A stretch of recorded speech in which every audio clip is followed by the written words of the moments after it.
Sema telefoni na Joma Musawondo ya boano anumre ni chance de Ebrem se kasebo ensawondo de eba besan atwa no afa aben fontin David S20 Facebook no SK FM 95 live sanso na YouTube SK FM 95 official ensawondo a yede eba enne anumre de bedi makotin bi ene se Ghana Catholic Bishop Conference omo de atom ampenya gu for adonim na afa yewura advancement babia ni mu se omo enka mo no munyadima na emwa omega man yina so yeji esan se no agwagwa eze asom yenu na womo eko ewo kwaye mabasa na omade se ntumi ntomo nkamom na omo ene de mu se bushafo yede ebebremo na jedobeko Poultry Farmers Association omo so na kase mu kase gina omo kan de akoma Ghana ban wa kire se adawro mo phase 2 adon ye planting for food and jobs ronya na fi wa for one enkam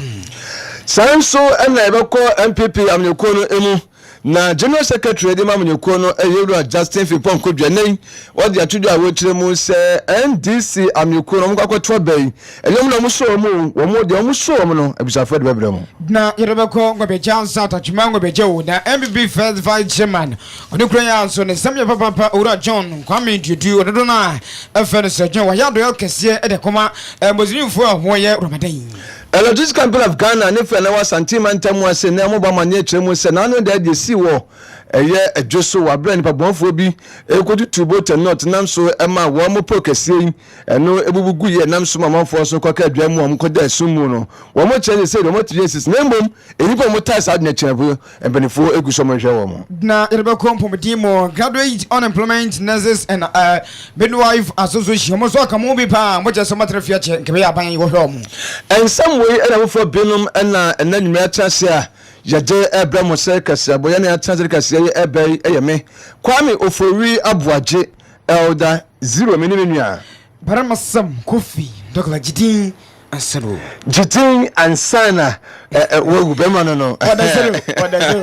2000 man maso this year kon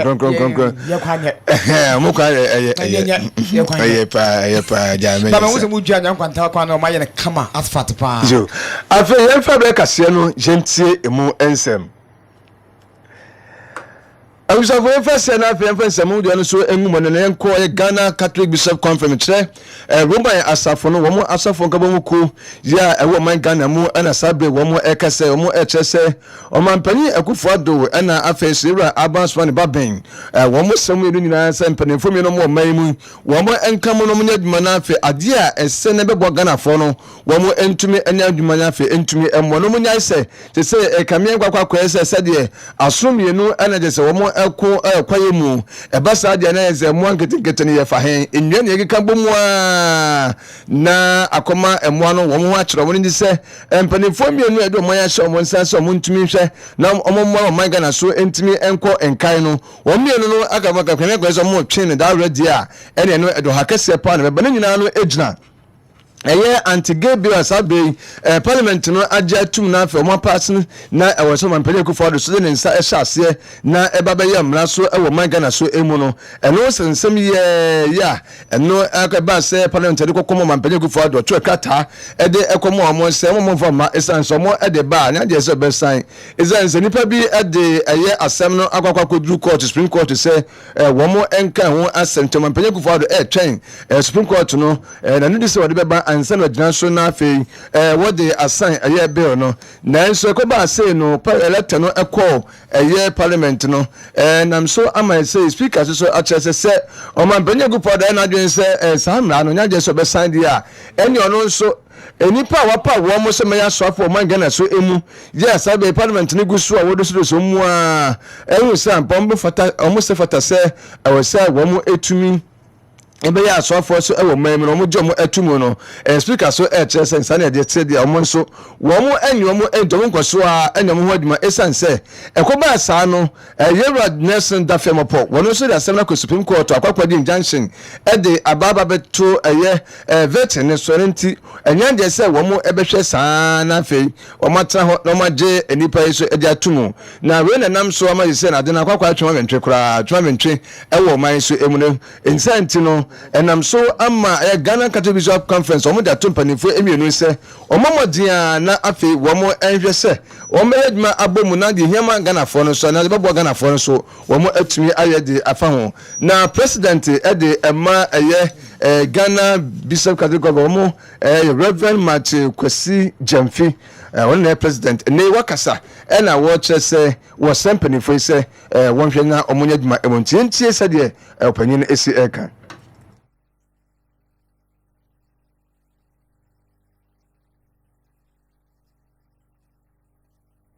the president, and the president has not signed it yet. People can go and make their case anywhere, anytime. But as to whether the president should listen to what the Supreme Court said first on some individual's presentation before he assents or not, we don't know whether the law provides for that or not. And in the circumstances that we have, when this law has come from the people to Parliament, and Parliament has voted unanimously in favor of this, we Reverend Sikka Kase3 wono ene president ade emma Ghana Catholic Bishop Conference ana watch say was slamp and inform you say say be doing there so mu na tasama ya djuma ebo se ne be ya e be mfa so ede amoman Ghana say Ghana de hia no ene o slamp and inform so madwe ekoso ne mo nkonko ba say ready na dwen na ma ready na dwen na ma ekoba sa na omaya de se ene ye ho ache ye nti nia wo kan say wo se wo mo a de du no wo mo nyadwa so emom emfamma omai enkankro abusia ya film na fe Evanko Poultry Farmers Association na omo so ne omo kasai omo kan se de omo chan se aban kwamra na omo pom papa se si aban e da si ne new phase 2 air planting for food and jobs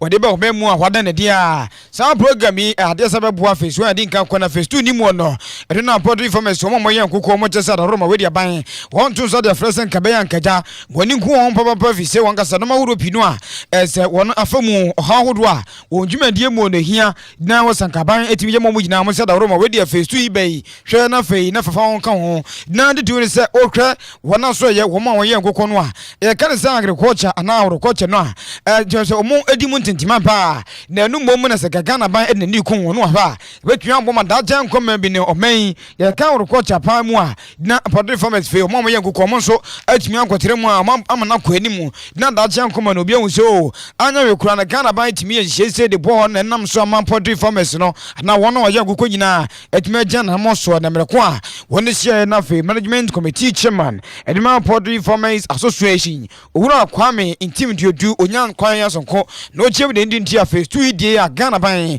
wode planning for food and jobs program neighbor so no fo nka ho no tumu am sere bia da jan koma bi no agriculture mu nsem emo am ye nkokọ no omo so betwa bo di pasi ono kan nsem. Planting for food and job is a good policy, but we only see the benefits when the implementation and sustainability is based on enough available verifiable data. I believe coming out with this policy and having in mind that it will help the Ghanaian poultry farmers and Ghanaians as well, will mean that the government needs to have a database on all poultry farms, their capacities, that is the number of birds the farms can take or accommodate at a point in time, and the number of birds available, and possible future expansion of these farms by the poultry farmers, and then new entrants. So when we have this data, then we know that for every day, if you have 5 million birds in Ghana, 5 million birds, poultry birds in Ghana will consume maybe 10, 20 tons of maize, assuming. Then you can plan that how many days are in a month, in a year. So when you are targeting maize production, you are targeting this quantity for the birds, poultry birds alone, before you go to other livestock. And then we come to the human consumption. As it is from the first planting for food and jobs, then say the bumper harvest. When we see the maize on the market, it tells everybody there is maize on the market.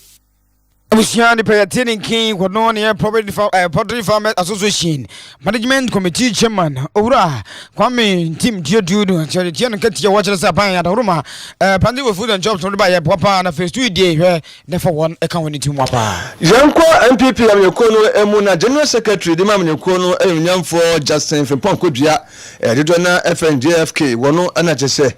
wotwotwo ede ema amyekono na na 2024 years abamyekono wo motem penten kwara mu sese mo ho akona yakopon ema kwa December biso ni de toso enson obeto aba na fe de mampanyin bi de o man essence mampanyin gu for sabia ye kasa de wono wokwa enesa oja ne braso ayese wokọ eno na wo kire se kwa amokọ sabato no eso no enya de se NDC me ko de musuro omokra omonya de a je se ebo mu hu kwakwa bo ndisi di kwa de omo de kwa no moda na ma home essence NDC nya de bi a ehu de emom ntomo na enu no omokra ya de kitikiti kwa so de emom na emom ade a eyehu de emom pa enese enuma godu omo aye tito mampanyin gu for da banwe eba ye na waye ewoman emu a wo se wo mu etimi eto ho na fe wo mu ebo ho dawuro ere che Ghana fo no ene na dia ehu de emom se me yo metumi enya sa hoden no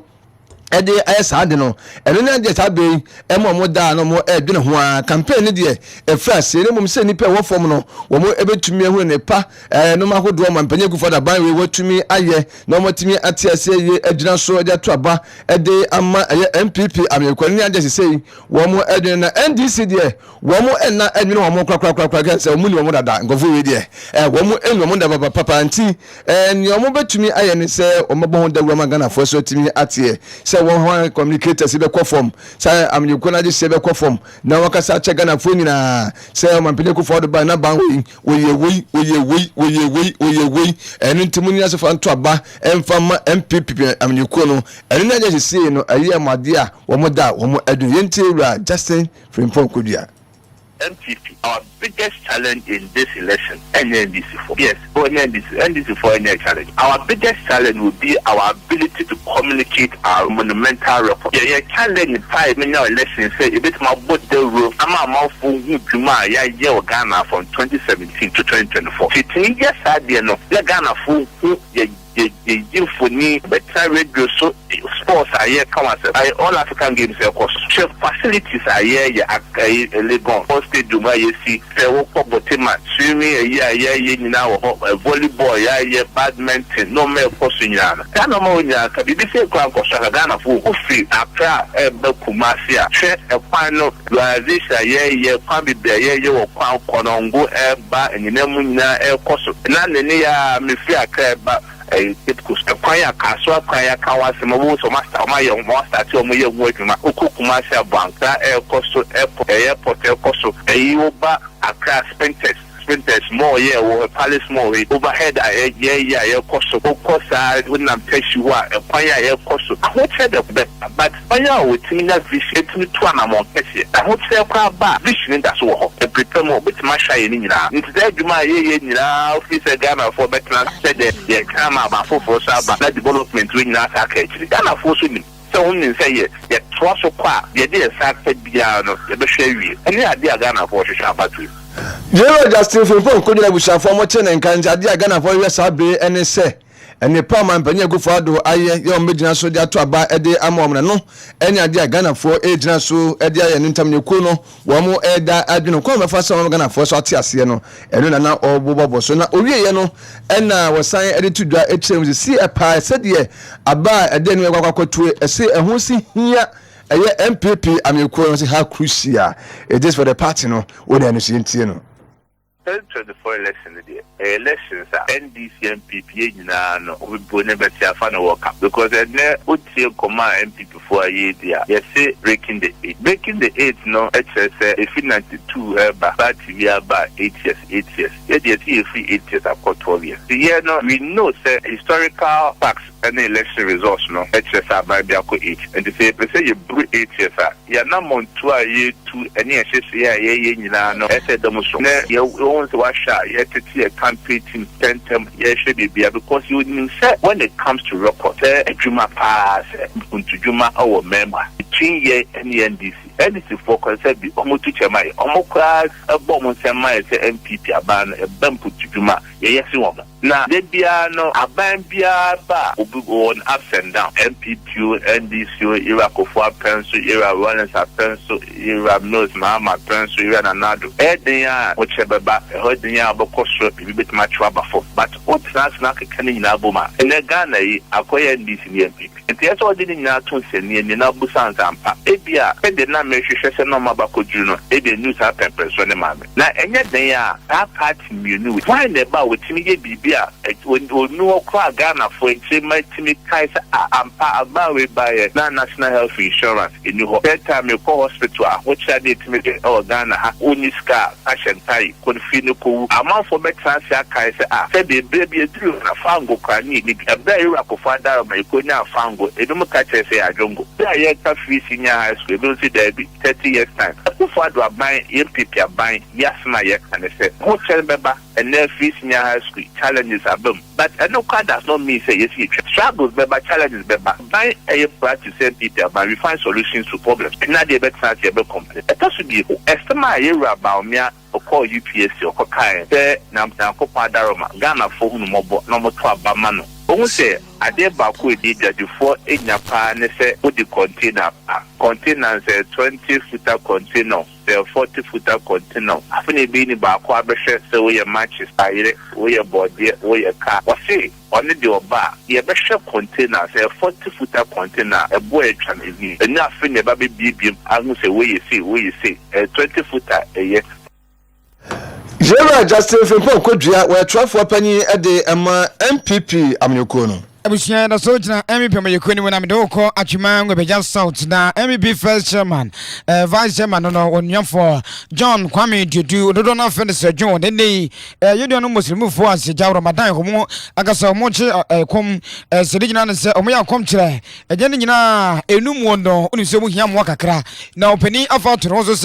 se okoye safo yi adoye na ne se mu nti ana ja nei eduma wodo de ko gina wode ko ma yedo no muslimu fo a won ewo abuakwa ana fe Carrier Mosque na no watchma ngwabejan south to 24 one ankom chair we aye holy month Ramadan ya we nti ana odiyanfo John Kwame Dudu na Minister John MPP first vice chairman one akoye sadoye na do akoye ni gina wode asichire bag makmako at 9 ana fe 4 cartons of milk mechira milk afe 2 boxes of Nescafe ya baby no be hia na fe hia mo se wetumi da ya kwanche no wetumi awie ni ye nti ana do nyina akoye na sika botena water sa no so mbo be 9,000 Ghana cedis ana no ni nyina ni ade a wode ko komo na de oka nyina nse nyese wie wanya bi amna busokura ene santi ana bi woya sado ye nemom hia se woti ni ma wom na otumbo am fise ono akra mu no no aka de to mi se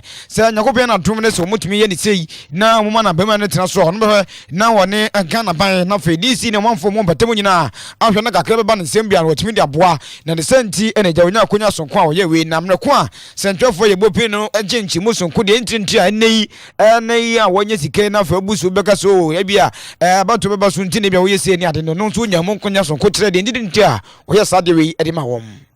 the statistics of Central Mosque. The first year, Muslim opinion, and is over here. So, we didn't come on. I have a be added. Also, Omodumo, fasting prayers, no, only here, Saturday, and Piano, Molibia, Fatomanager. Now, there, it's just a fancy piano, a bunch about what I say, Tobama, one of the Sober John to the Chisu by. I'm on near the one and I say, I feel no beautiful. It was so I campaign at the because we ba se so ndo kan se carry so go hem so no o bo bibia ba so se ade na na fe no o se se bi se le mabio tin overall no bibia na kwa bibia is successful je never been any coach whatever ma di city and Milo and Nescafe na kan se left until we aso nya bia na sugar no e bo kwa mo and mo come so no no so boss baako listen so boss baako na Nescafe so boss baako na mo kono so eminu about the same thing as the bank area say any so MCO I'm not sure that from so so vice me show nko to sana mo benefice na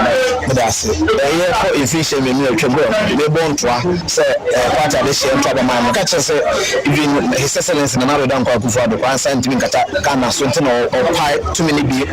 appointed regional ministers in other MDCs no e catch atron just say MC once the miss me one person MDC once miss me one person so na da boa party no because mo mi no say na the entity nkata atron just say so e na sheme be fi share mi no omoto ma me no bibia da bia so me ya do ye de boa party ne ma party ne eni be ebenyam me hwe mu bi nko kata ho he mu asana be da boa no ebi bi to ne wo se de ma mi mu ansa asana to se wo de me ebi ne wo fu ne no se de bia pia bon media for so edi echi nti me ye da boa MC no ne MP no ana party adehye no me nje fa 2 million ye de ma me no fa went me campaign that kakra me smith my ye da boa party no bi anso e my own small way no I'm doing this for the party.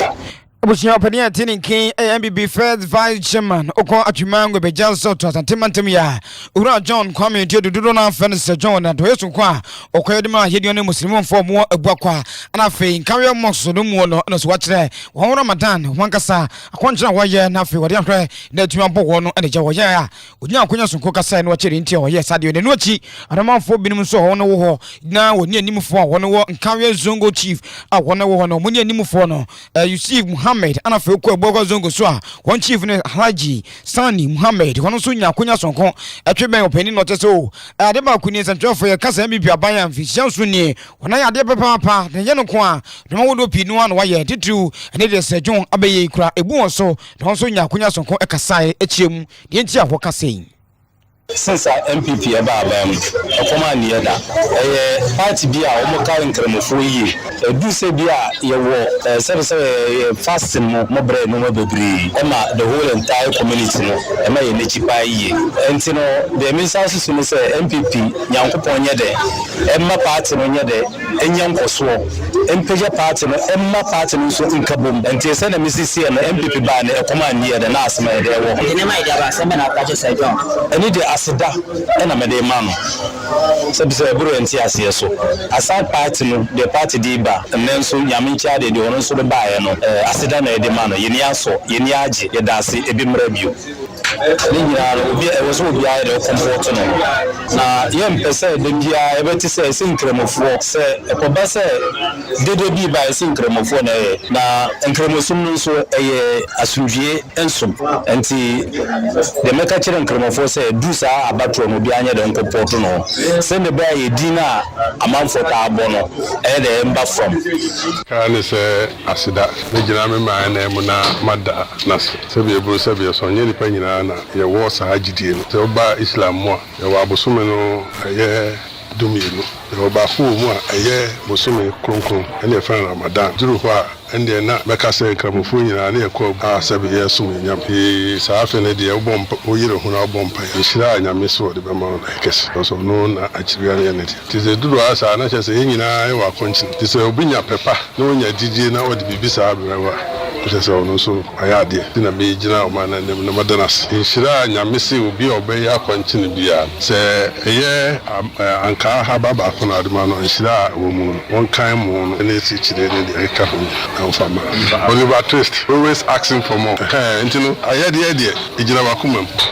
Opepa unya ye no ojidi mapa. Se wo ye bibisa abeboa na sitinam bibie mu. Ejuma mu nkoso. Sa gidi a enyina ye wo. Ntiza wo ye gidi efo. Na wonu se bibisa wasa wo ya waye okwa asori dem kra ye wo yesi bibi the tight and ye want to so dudu sa na obadi in Islam so ye wo zakat and ye wo sadaka you know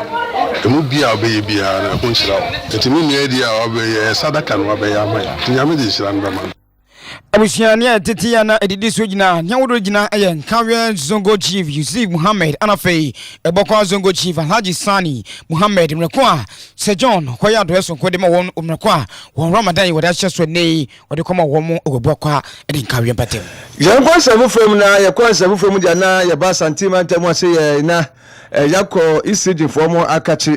na womo ena na santem woze bomamanye etremu se ukọ eye adweso a womo high tension post ne ebi ebugu fam se gbagam nam so emoma fam wo mo kire womo sanse eba sandum so ene to womo edan eye dumwa ne dum so kura dumwa ya womo enye ma woden emfa enye hwe ne communities ahodo be se yide je womo kire womo na eno ena ekowia se mpanifo hwe mu no mo kire se sa high tension post yi nipa bonifo bi na wo ekoye na police from na se hono no boat na dia bom dia bo fom no sa nipa bonfo yi wo go to tuye konfawemfo yi wo go to tuye nam so ma post yi bugu ye ko fa sa wo hawe se de ebanti ba sa nyanum ho akire wo mo na enei de ba betodwa enie empanifo mo hwenye mawode so e wasantima ntam a echese nkopon ayadom ama sese de okọ eye nkronkro ahodo mo ekoka adwamu wo saa ekase e ba na saturo ntime e ba yi nkopon adom wo mo atumi ezisi post no aya manyima hoden so ekoso e wo mpatam ho na PRO ede emma isi de nefa wasantima ntam asei yewura Benjamin Obin entry ene ode atwensentrofo ene na wo kyerese e wo mu se mo timi ahwe manyima hoden power no ekwamafo fie no mo de adwuma de na so nipa bonfo mo ta sa dwuma no echi no aposifo gusu a wo mo ehwe om na yentie owura yi enumasem ni bi. Once the line got damaged, I say the powers got damaged. When we went to site, we noticed that it was a double circuit line, which means it was 2 lines. So we need to look at how best we can restore power supply to all affected customers. So since Tuesday to yesterday, Thursday in the evening, our sub-transmission line maintenance team were able to string one side of the line and then repaired one side of the broken pylons. So as we speak, they completed the work yesterday evening and all customers are back on supply. So those who afforded us the opportunity to take time to restore the 8 fallen towers, like we will try to reconstruct the pylons as well as weld the broken knots to prevent any future occurrence. So as we speak, we've been able to restore power supply to all affected communities and the work was completed late last night. Jero Benjamin Sani entry PRO ede ema isi jadwumakonu asantima ntamu ase osinakopon ayadon amasese de wo motimi esesi no mama anyama hoden ekonkofo efie mu titi wona ho kan adwamu na nkofo na omo ye saade ne de omguso aya wo mo ehwehwe wo mo nso na yemfa nko empobedimu na mpobedimu do kwagina Graduate Unemployment Nurses and Midwives Association omunkamo mkwen obugina mwawiwie asomo ankasa wana tifie na no enyina ne se empobedimu so no enumu na mbeso mo de wankasa mo kwhye na no wonti ana omokọ school a omwawiwie ni omotifie ne ba ne se no na mukia post ankasa nene omode so borigina ebo Ministry of Health mekire aso empobedimu so se adawroma adebi koso pa ankasa wana ankasa woni enye ho se ne se wontie ne ebo obuwa na ya post no akoya adwuma wo no o se koya na kewia na kiafa na kafe etuatu na kan na won so na wofo atime nyafaso de firi ne so ne so obekọ no akoya post no obi ya na fa betra fie mrekọ a wonya bibia emfamfiri wo wonsa na adwuma no te wonya obi a ne ni ku na sa bia nka won akasa na adwuma na ne so no se da kyan kuma bia no obeso koya adwuma mpomdia so enti no na okọ nsu bo so to sa na wogya adwuma no na sa adwuma no kura wo de ha de foforo ne no mo de so bo ne bo mo se o man ne ha ba ku mienu miense keme ko se no bi ekoso okuntu ase a wono dwono kura won tia sempen fo nhye mu no hunu se no bi wo ho a won afafo ni bi no ye fa mu wa adwuma mu kwan a won fa so agyechi won adwuma ni mu no enya sa kwan a wo so de fa so na de fa so fi se obi wo be wie bonsi wo benya kwan obi onzu kwan wo wie kura na so da so wo mu na bonsi wonya kwanya sonko no wo ye adwuma wo mu so mo wie no so a wo meti wonya kwanya wo mu so bonsi mo titi fie sa kuntu ase adwuma die bi koso manga sante ase kura na no mo de so boy ebo so ya wo hwe mpom ni so na fe aso hwe nkase Sikka so Ministry of Finance as a no we ekoso ni no bia manga sa ni nyo nam se nti ama efiefo nyina ekọ abon so bose emfaso bia ni won foso wo mo nso amo ne omo namfo no bi ni munya akunya so kwa ekwan ya ofaso onam so na afa aso ere tumi fa wom na wo ye adwuma won pomdia so ye no enei entesa emo busa bi no so a omo je so mi ni pa bi wo ma Sikka sei na me di tua sei ni adia ne nti na nei me da so won pomdia mu amleko a ye posi ye na wo se me kofie ne mfa me ne ya fa me ne numu no ana ne obaku ni mu a General Secretary di Massa Association ura atasante echemu hawa hodwa ekoso mpomdia so ya wona gasa woni nyi nei wona gasa nemfia wo ani atutu aka wonsem of us are being injected from our homes because we are not being able to pay our rent. Some of us are sick. Some of us are having different financial burdens. We've done a lot of things, but nothing is coming out of it. Any day, anytime you go to the ministries, what they tell you is, go soon, it will come. You don't know how soon this soon is coming. What worsen the matter is, some of our colleagues are being posted underground. You ask them and they'll tell you, I had a colleague whose took me 5,000, 6,000, 7,000 to get me this posting. You get to find out that even 2022, who are just about to finish their national service, some of them are in the world working. Meanwhile, the 2020 batch, who are the pioneers of this association, are still in the house, jobless.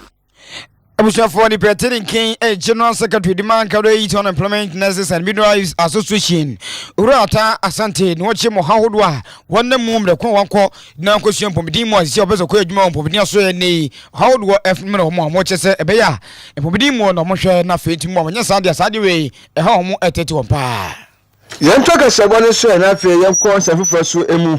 Na samufa ye komuno na enese ene dey ene wiase nyina ediasiwa ye kai ye insuo enti ene World International Water Day ya je say wiase nyina ye de kai nsuo se de nsuo hu ye hia ede ema adasa kwan be fa so e betra ye bebo nsuo ho bai ama nsuo ti ogina piti da dachi bi no ankofo ha bia so amfa amna ye izan se adasa se nsuo nkan ye ho a anya de ze betra ye hwe no bi ne yesa ne no bi de bi eduare no bi ne de edru enu akwa so etu kwan egongofo ama so nsuo ni wonu ma ehen na ye kwanti akokko hia se edan du wonu ma ne akakaya na ye hu kwa betimi afaso abo ye nsuo ho bai na aboa ama ewiase afa na nyina so ye ho so atimi atoy na we na nam so ama ye ekuo bi eno enhye abase ye adodo na ne fe no arocha Ghana wo mo echese oba Ghana ha se di a enuma atochima wo nsuo ho pa isan se galamse pa ekoso man emu nam so ama oman ye nsu wansu nyina asesen enam so am say enso wakwa ya atwe ya Ghana for ye pebianam kra yenya ogboko na enso akase da oman mu a ebempi na nka kotena ho na nko sabi da ba fie anansa akwa kodi dwuma so kase bi e wo enso nyina ya ne tin emudo kra so mfa no ho ananse dudu kra emfa ne nyina na ejina galamse ya ekoso ewo man so emu amu se ade no esei oman ensu ntimi mo nsu ho bai anu nti wo le kokobo ena de emma eye oman pervetitu ni abai o tedwa so se omo enhwe se oman se yentimi ammo yensu ho bai pempe ya padia eni dabi ye ho bekire papa nsu ebe no kra no ebe ye ten ede amaye nti empenifo nhwe na fe omo entimi entu ho anamon na amtumi emwa sene be ya omamu nyina so ye ho so ebetumi atoye na deputy director ede ema arocha Ghana yera daribusu ene woni central Kase na yentie no. There's already several decades of empirical research that has shown that mining and polluting associated with it leads to a lot of health risks from heavy metal contamination of water bodies. Then again, the absence of water in communities will also have implications for all of us, for domestic use, and also for industrial use. I mean, you remember in 2016 when the Itaewon water treatment facility was affected due to a blockage along the Benchi River. The whole of Accra virtually came to a standstill because in Itaewon people couldn't go to hospital, workers couldn't go to work, hospitals came to a halt because all the water. So, I mean, in terms of where we are going to live as a country, I see every sector of our economy suffering significantly if the water crisis really becomes real. At the moment, the pollution is there. We still have water flowing through our taps, so we don't seem to care. But it is going to come to a head very soon, and we are all going to pay the price. And I think that we better start now doing something about it than we have done so far. We ora daribusu na mote ne nka no na semene se nsuo ne ntimi am ho ban dia dachi bi no ye ho ebetumi akyere papa isan se nsuo ne se ya na ese galamse etu a ekoso ewo man mu ntino ama nsuo ne nyina no ebi so asai eni kura na etu kura ne nsuo ne bi ni mo na dachi bi eno ntino wo se pedifo se ekoso na afa mo nsuo ho ban na efei entumi emu afa so obi no san ede to Ghana fo nyina enimo se yen so enso pa se etimi ehwese yempotem mo yetie no na yenkwa yetim no se ade bia ekoso a esai ensuo ho ban bo no ero se etimi ekama mpanifo so etie ne nso se no kan yentie no. I'm sorry to say that I have not seen any commitment on the part of government now to do anything about it. The kind of social restraint from our government has not been helpful. I'm rather counting a lot on the power of the citizens it is now their right to safe and good water, and that is something that we are all entitled to. It's a key part of the aspirations of the Sustainable Development Goal. And I want to see communities rise up more and stop any activity of government-funded community mining or any mining activity that is going to expose them to water. As we speak, I know about communities in our Trinity, in the Western North region, who are now struggling to keep away Ghana bauxite companies from polluting their water from some effluents and from the bauxite mine. And so is the case for several communities who are now struggling to get water. And we need to bear in mind that when there is no water in our communities, it is the women and the children. And I mean, I'm saying this based on our social upbringing and the way our communities are structured.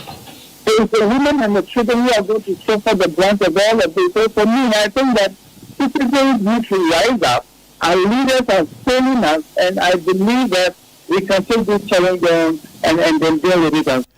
Yellow Dari Bosu and Amotelenko, Deputy Director at the Emma Arocha Ghana, Wamo Equa Ensha Bass and Pimpin about the Bubrimu, and a Wamo FSL Mutu and Amona Abuana Hombambon Sunday, Etumi Aqua and Kai and no. ɛna amote nkase watch and in some say ene ɛyɛ da wiase nyinaa de asi wade ɛka ensuo na yɛbɔ ho ban na yɛsiesie ne yie ne bianom ama yɛ hotimi atɔyɛ no na abusua wɔka ho asɛm sɛ ɛhwɛ ne mo nsuo ma titu ne panifo wɔ man Ghana mu sɛ yɛnsuo de ɛnkyɛ ntwenko yi kra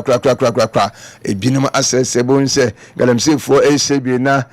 ya ɔmo amo so kanantwie so ɛsɛbi na amanfo yɛ nipa ya so kokotata bia bi ni bi nkyɛne yɛ bogum a basa so enya de se etumi eboa enti enso hia enti yemo ehon babusua ye gyirawe so na ye de enne anumei kase no so de asi na didi ni say didi what say birthday bi wa enti birthday we if Jeffrey ni dia ne nana wo se ekwade aba do ankasa ne ho kani na de gina de twetwe mu Rebecca na ntachiwa akuoko